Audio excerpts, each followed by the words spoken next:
Olá pessoal, eu sou Eduardo Baez, este é o canal Papo de Classe com Eduardo Baez e nós estamos falando de História do Brasil para o Enem, lembrando que História do Brasil é o que mais cai e lembrando que o período colonial é o período que mais aparece nas questões do Enem para você.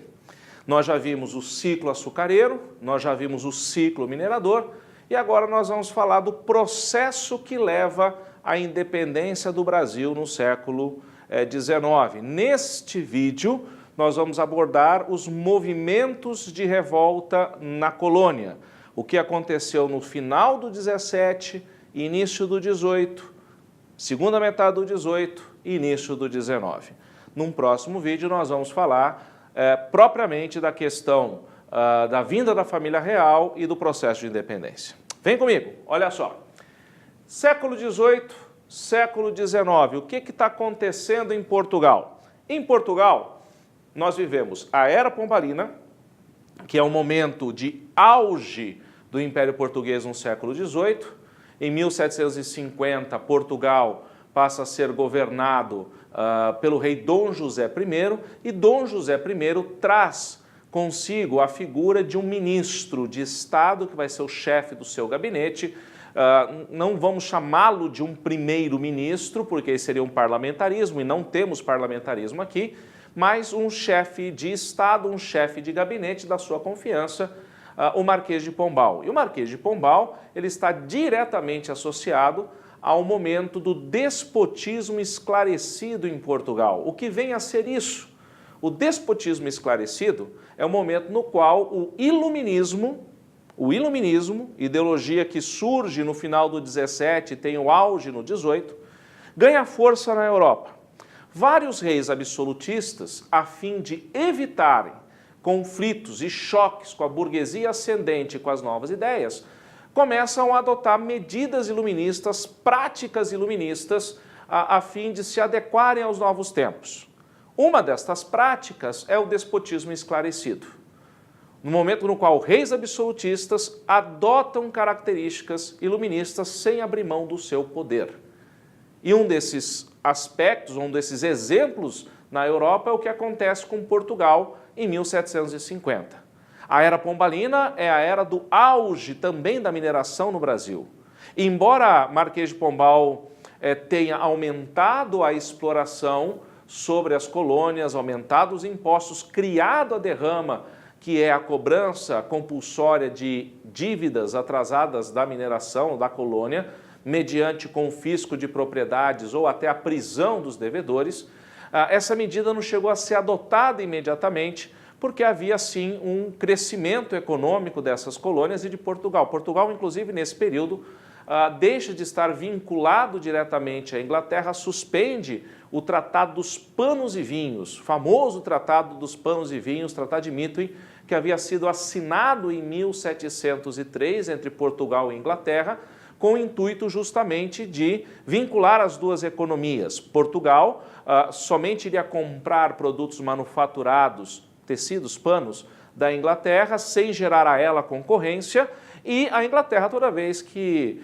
se interessasse ou precisasse de produtos primários, chamamos isso de commodities hoje, utilizaria ou daria preferência para produtos portugueses.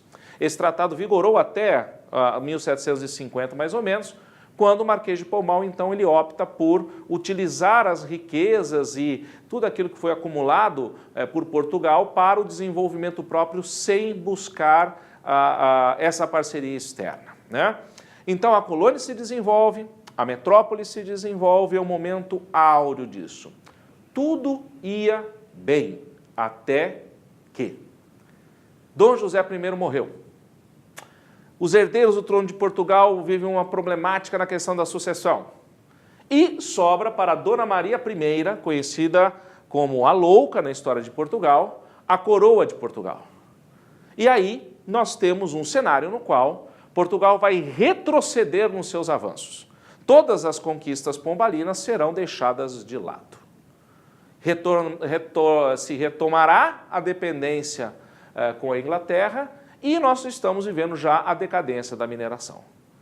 As ações tomadas pela coroa portuguesa nesse momento em relação à colônia suscitarão uma série de reações que levarão a uma série de revoltas coloniais.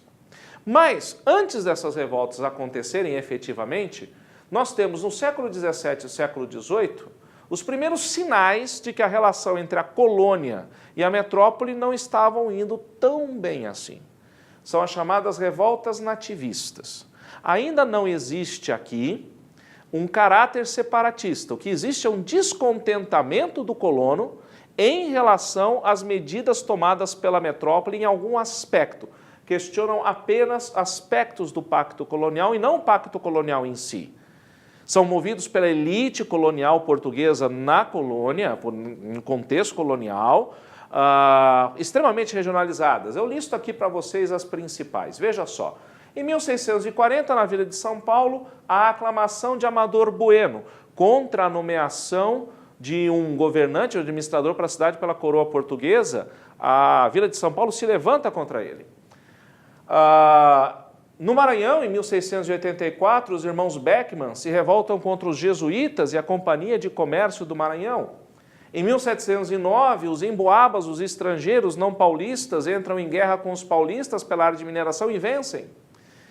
A Guerra dos Mascates vai decidir qual será a cidade, Recife ou Olinda, a ser a capital de Pernambuco, e uma disputa local entre comerciantes, chamados de mascates e latifundiários. E em 1720, a revolta de Filipe dos Santos, uma revolta também da mineração, contra a criação das casas de fundição na região das Minas. Essas são as revoltas nativistas. Porém, a partir do século XVIII e XIX, com os ideais do iluminismo, com o contexto do descontentamento com a viradeira principalmente, nós temos as emancipacionistas. Republicanas, queriam emancipação, independência, ideológicas, profundamente calcadas em ideais iluministas, regionais, como você está vendo em Confidência Mineira, Conjuração Baiana, Revolução Pernambucana, e tem influência externa também. Então veja, eu coloco aqui para você, nesta tabela, a estrutura, né, ou as diferenciações entre essas revoltas. Todas elas são emancipacionistas, republicanas, ideológicas, regionais, com influência externa. A Inconfidência Mineira é da elite, influenciada pela independência dos Estados Unidos, pelo que aconteceu ali. O que leva à revolta é a cobrança da derrama, daquele imposto, ou melhor, daquela cobrança compulsária sobre imposto atrasado, e de caráter reformista, ou seja, sem grandes alterações na ordem colonial, por exemplo, sem alteração na questão escravocrata. Conjuração Baiana, popular, movida pela população de Salvador, também chamada de Revolução dos Alfaiates, forte influência da Revolução Francesa da sua fase jacobina, resultante do alto custo de vida e quer alterações na ordem colonial, como, por exemplo, o fim da escravidão, razão pela qual nós a consideramos mais revolucionária. Revolução Pernambucana, a última revolta antes da independência, que vai acontecer em 1822. Aqui nós temos um leque social maior, bem maior para ser observado, classe média, elite local, camadas populares, e eu coloco aqui que há uma certa influência do Congresso de Viena. O que foi o Congresso de Viena? O Congresso de Viena foi a nova ordenação pós-Napoleão que determinou a restauração das monarquias absolutistas europeias. Pergunto, onde estava a família real portuguesa nesse período? Aqui no Brasil. Logo, os revoltosos de Pernambuco começam a pressionar pela volta de Dom João VI a Portugal e, consequentemente, parar de pagar impostos para manter esta família e, ao ela ir embora, estabeleceria-se, então, o fim do domínio colonial português no Brasil. E ela também é reformista. Importante que você se lembre, por que a gente estuda mais a Inconfidência Mineira do que qualquer outra? Porque existe na construção historiográfica deste país a ideia, a partir da proclamação da República, da ideia da construção iconográfica e mitológica da figura de Tiradentes. Durante todo o período imperial, a revolta em Inconfidência Mineira, ela foi vista como um movimento criminoso. Porém, ao se fazer a independência, se fazer a República em 1889, A construção historiográfica busca um herói republicano, militar e branco. Quem é esse herói? A figura de Tiradentes. Veja, a Inconfidência Mineira se levantou contra Dona Maria I, que é a mãe de Dom João VI, a avó de Dom Pedro I, bisavó de Dom Pedro II. Ela naturalmente será vista como algo criminoso, ok? Por isso que a partir da República a gente constrói esta imagem, ou se constrói esta imagem do herói da independência, a figura de Joaquim José da Silva Xavier, o Tiradentes. Ok? É isso. Eu sou Eduardo Baez, Papo de Clássico Eduardo Baez, História do Brasil. Nós nos vemos numa próxima oportunidade. Um grande abraço.